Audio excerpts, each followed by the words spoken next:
Ce soir, je vais vous inviter à méditer pendant le moment de méditation assise avec un ancrage un peu différent de celui qu'on utilise d'habitude. Je vous ai beaucoup fait méditer avec l'ancrage sur la respiration. Et puis aujourd'hui, je voudrais vous inviter à utiliser comme ancrage une visualisation. C'est-à-dire que vous allez, pendant la méditation, imaginer, du mieux que vous le pouvez, une flamme de bougie qui brille au milieu de votre poitrine, au centre de votre poitrine, cette partie que dans l'hindouisme on appelle le centre-cœur, qui est un lieu hautement symbolique. Et c'est ça votre ancrage, c'est-à-dire que pendant la méditation, il y a plein de moments où vous allez être distrait, où vos pensées vont s'éloigner, où vous allez commencer à vagabonder dans une rêverie, ou bien à vous assoupir, ou bien à penser à la journée qui vous attend demain, ou ressasser une situation qui s'est passée dans la journée précédente, ou quoi que ce soit.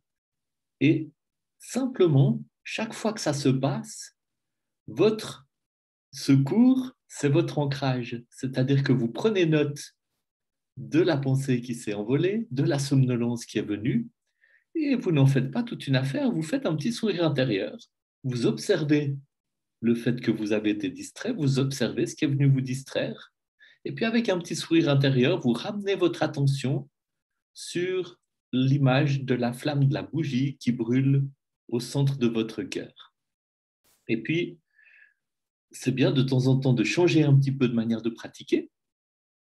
Et puis, à force de pratiquer, vous allez peut-être découvrir qu'il y a des techniques qui vous conviennent mieux. Il y a des gens qui ont plus de facilité avec la perception corporelle de la respiration. Il y a des gens qui ont plus de facilité avec simplement l'acte d'inspirer, d'expirer. Il y a des gens qui ont plus de facilité avec une image mentale qu'on se forme.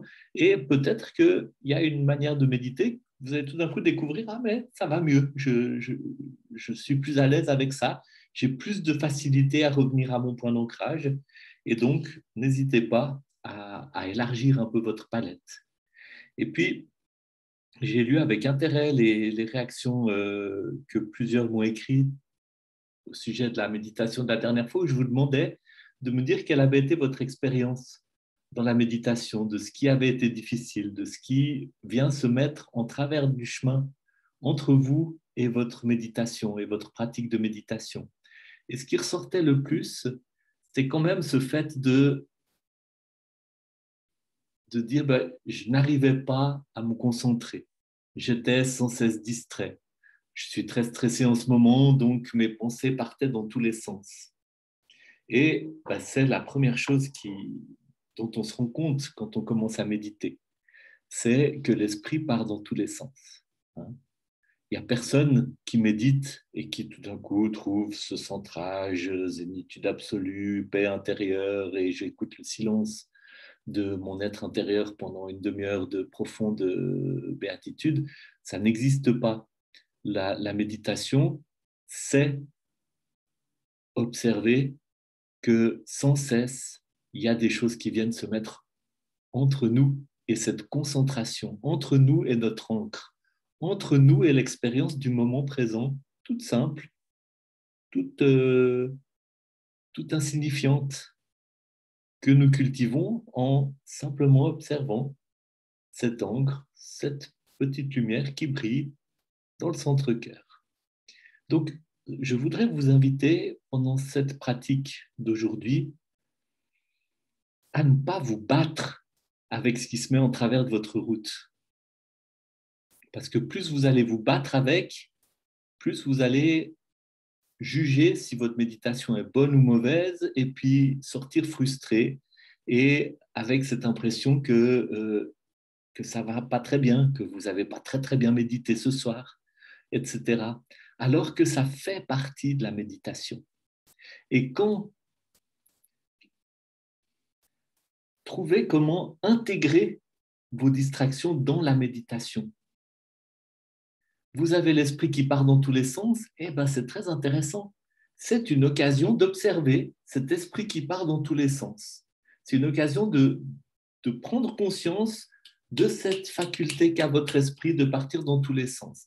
Et vous l'observez, vous regardez ça un petit moment, et puis avec un petit sourire intérieur, vous ramenez votre attention sur la flamme de la bougie qui brûle à l'intérieur de votre poitrine.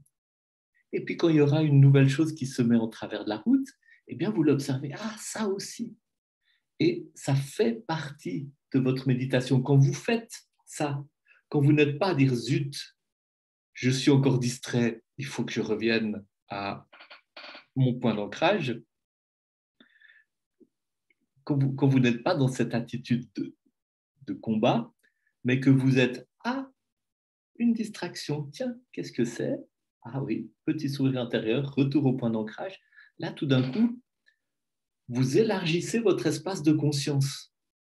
Et les distractions viennent trouver leur place à l'intérieur de votre méditation.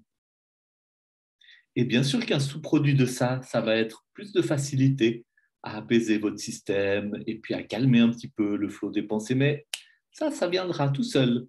C'est pas quelque chose que vous allez créer. C'est un sous-produit de cette attitude de large ouverture, curieuse et bienveillante à ce qui se passe en vous quand vous restez pendant 20 minutes sans bouger, les yeux fermés, à simplement revenir à votre point d'ancrage chaque fois que c'est nécessaire. Et c'est quelque chose que vous pouvez faire avec votre somnolence, avec votre envie de dormir, avec vos préoccupations, avec vos douleurs physiques, avec tout ce qui vient se mettre en travers de la route. C'était quelques mots d'introduction et maintenant, nous allons passer à la pratique.